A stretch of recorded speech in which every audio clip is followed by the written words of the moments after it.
The night Max wore his wolf suit and made mischief of one kind, hiya, and another, his mother called him Wild Thing, and Max said, "I'll eat you up." So he was sent to bed without eating anything.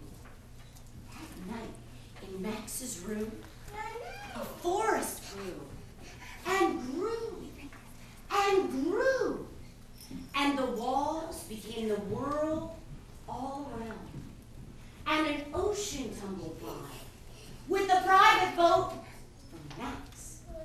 So we sailed off through night and day and in and out of weeks and almost over a year to where the wild things are. And when he came to the place where the wild things are, they roared their terrible roars and gnashed their terrible teeth and rolled their terrible eyes and showed their terrible claws. Till Max said, "Be still!" and tamed them with the magic trick of staring into all their yellow eyes without blinking once.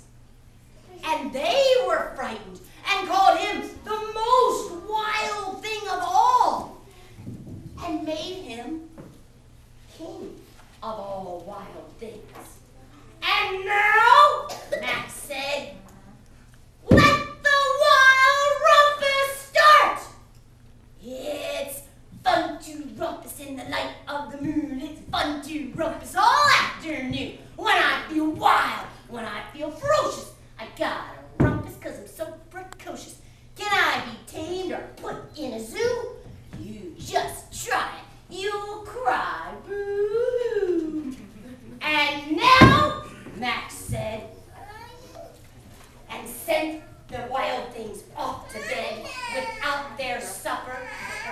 And Max, king of all wild things, was lonely and wanted to be where someone loved him best of all.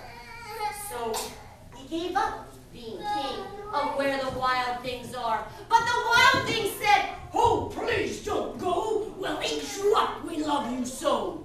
But Max said, "No." And the wild things roared their terrible roars and gnashed their terrible teeth and rolled their terrible eyes and showed their terrible claws. But Max stepped into his private boat and waved goodbye and sailed back over a year, in and out of weeks